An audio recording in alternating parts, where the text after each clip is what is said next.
Hey y'all, it's Tim Miller from the Bulwark. I just landed here in New York City where I will be all week. You can see me on MSNBC. We'll be live streaming right here on election night beginning at 7:30.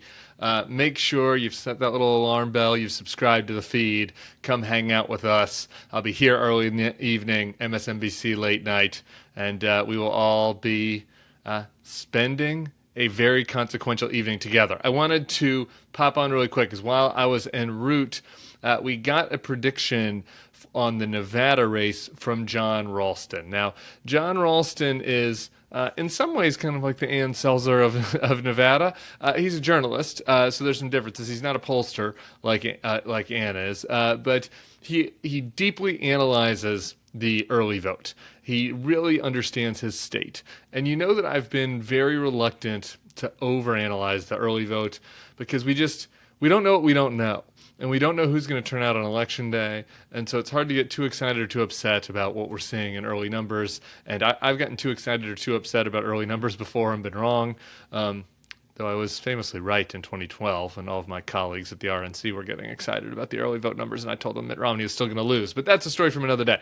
What we have here is the exception that proves the rule for me. Jon Ralston understands his state. They register by party there, though there's a little update to that recently that's gonna be worth noting as we go through this. In some ways, like Iowa, there's some simplicity to it.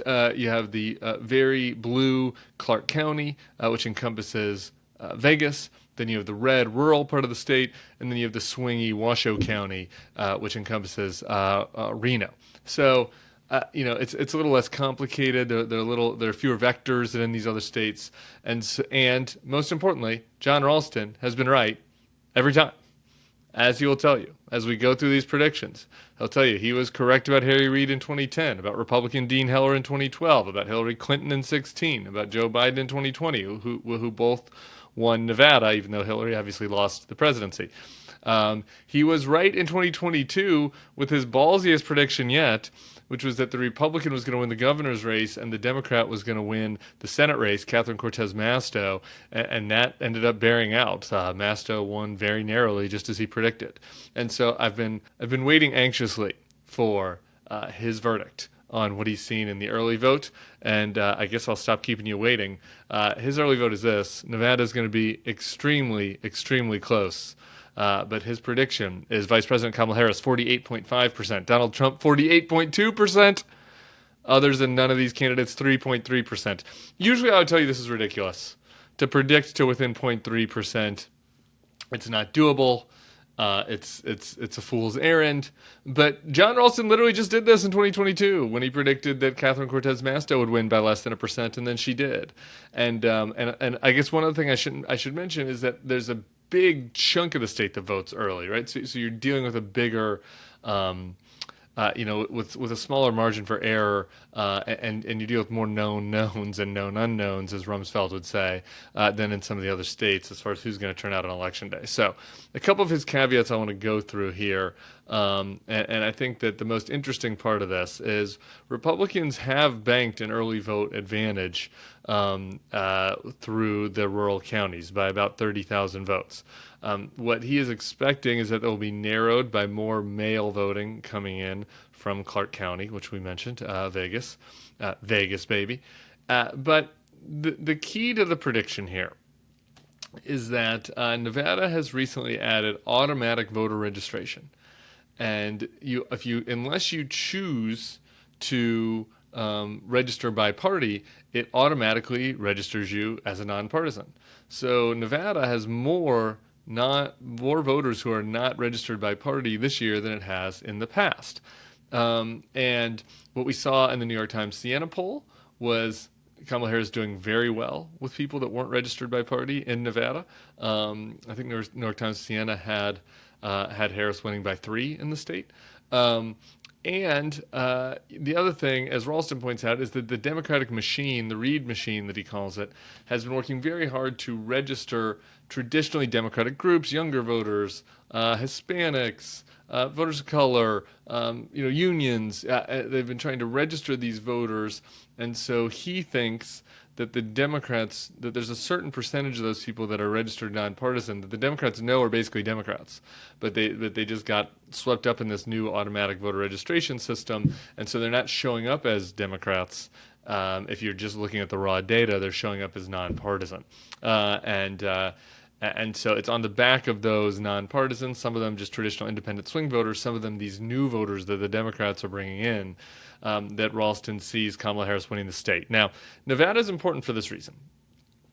If Donald Trump is able to crack the blue wall tomorrow night, Nevada becomes an important part of the replacement. And that is particularly true in Pennsylvania. So Pennsylvania has been the state of the three that Harris has been polling the worst in. So if you have a situation where Harris wins Wisconsin and Michigan, but not Pennsylvania, just winning one of those Sun Belt states, Georgia or North Carolina, isn't enough because Pennsylvania has more electoral votes than they do. You need to win one of them and Nevada. You need those 6 electoral votes out of Nevada. Or Iowa, I guess I'll throw out there, since, Kamala Harris was winning in the Iowa poll. Iowa or Nevada, you need to get the 6 electoral votes on top of the Sun Belt state votes in order to get across the 270 threshold. So on its own, Nevada, not that critical with only the 6 electoral votes, but as part of giving the vice president some alternate paths to 270 in a close election where she loses Pennsylvania, it could become critical. I guess while we're here, I should also mention that there's an important Senate race in Nevada. This one continues to be a mystery to me.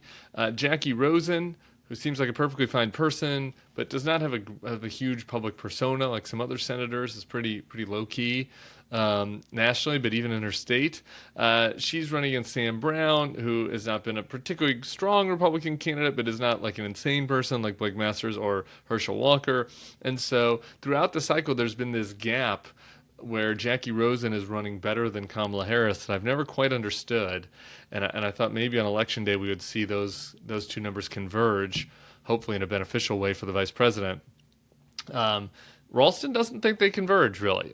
He has here, as I mentioned, Harris winning by 0.3%, and he's got Rosen winning by 5%. So continuing to outrun her by 5%, which is interesting. Ralston said he doesn't think anybody's run a better race than Rosen has this cycle, almost flawless. And she's done a good job defining Sam Brown on his various evolving positions and associations with some other far-right personalities, so to speak. So there you go. The Dean of Nevada, Jon Ralston, who's always out there saying, we matter, Nevada matters. We hear you, John. Nevada matters. It could matter. It could be key to the vice president's path to victory. And he has Kamala Harris 48.5, Trump 48.2. Whew! Tight as a tick. But with Harris on the right side. So I'm popping over to Nicole Wallace, so we'll see you guys over there. We'll be back here, so make sure you subscribe to the feed. We'll have more to come later tonight, tomorrow, all through Election Day, and then, like I said, our live stream starts at 7:30 East tomorrow night. So we'll see you all soon. Peace.